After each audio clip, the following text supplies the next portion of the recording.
You've talked a little bit about looking forward. I'm going to ask you to look back just a little bit and talk a little bit about maybe one or two, I'm going to call them pioneering practitioners who you admire because either they practice in a way that you think is really a model for public relations, or they espouse certain ideas that you really think are important for practitioners today. Well, when I wrote Managing Public Relations, it doesn't seem like too long ago, but wrote it mostly in 1980, 80 to 82, something like that. So what's that, 30 years ago, 40 years ago? I wrote a chapter on history, so I looked for, at least that's how I came up with the 4 models of public relations and finding typical examples of who had practiced those models. And so, in a sense, Ivy Lee, I think, was the forerunner of the public information model, and I think there are problems with that model, although what Ivy Lee did at the time was very important. And I think Edward Bernays was very important for introducing social science into public relations. I think he is essentially a practitioner of the two-way asymmetrical model, which I don't admire that much, but I think he did have social responsibility was important to him, and social science was important to him, and research was important to him, so that was extremely important.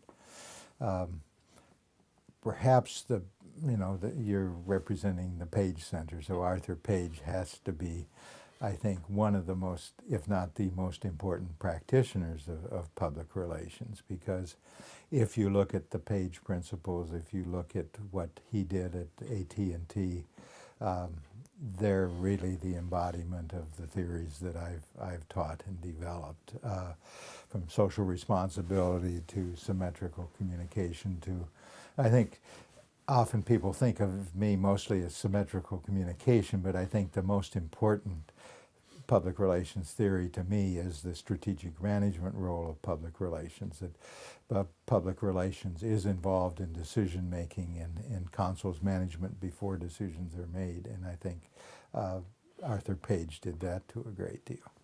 And then there's another practitioner that I'm not sure gets the recognition he deserves, that I didn't discover actually until after I had written Managing Public Relations, but I rewrote the history chapter for Managing Public Relations, and I never finished writing the book, writing a second edition, but this was Earl Newsome, who was practicing in the 1950s.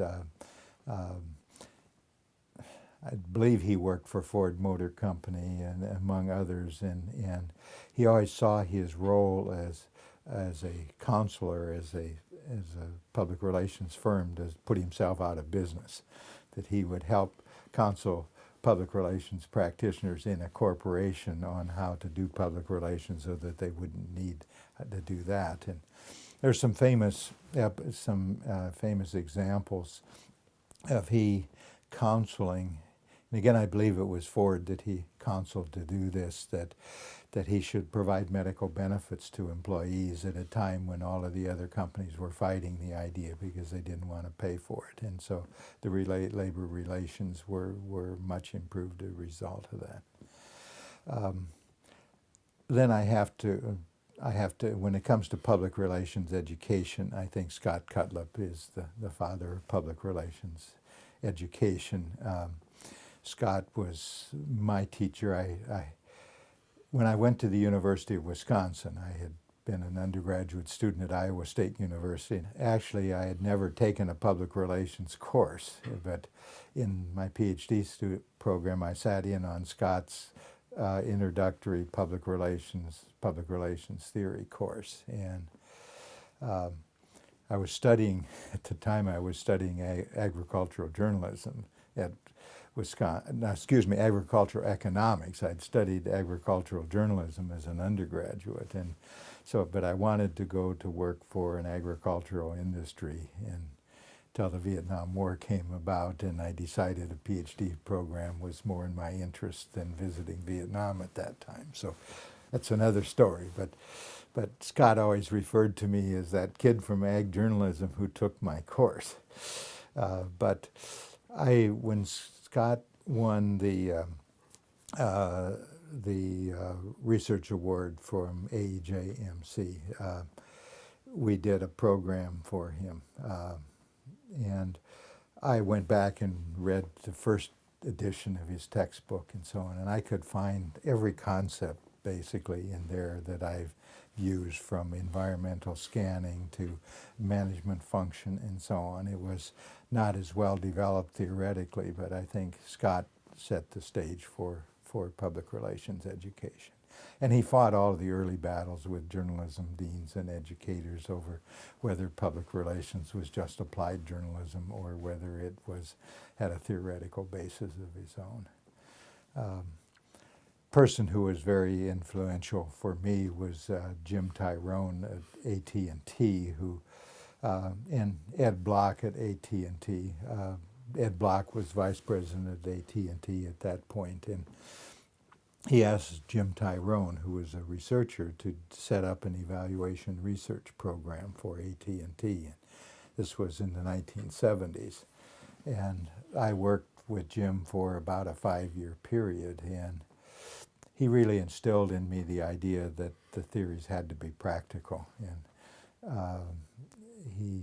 so I learned how to do evaluation research working with him. I think he didn't come in with the ideas, but he didn't really know how to do evaluation research, and I didn't really know. I knew how to do research, but not necessarily evaluation research. So the two of us working together until he died of a heart attack, I think in about 1979 or something like that, we made a good deal of progress. And so I admire him a great deal. He's someone that most people whose name we won't mention, but if you mention Marilyn Laurie at AT&T, for example, she will understand him, or Ed Block, and so on.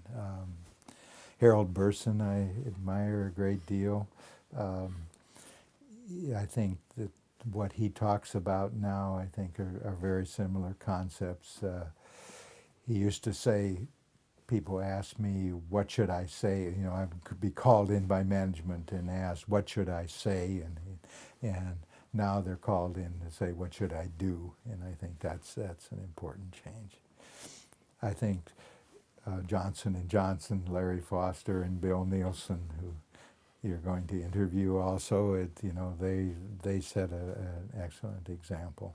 And then there are many colleagues who were in public relations education at the same time I was. Glenn Broom and David Dozier at San Diego State University. My wife, Lori Grunig, who worked with me for years and years on the Excellence Project. John White at the UK and from the UK, and Fred Repper, who was our practitioner member. All of these, and I'm overlooking Bill Ayling at Syracuse University, who was a very important part of the excellence team. Elizabeth Toth, who was then at Syracuse and now is at the University of Maryland, and so on. So, those are some of my contemporaries who I think are sort of this first wave of Scott Cutlip and others like him, who kind of basically inaugurated public relations education. And there was this second wave of us who are now about my age and are out of business. And now there's a whole new generation who are doing their thing. And sometimes I like it and sometimes I don't. But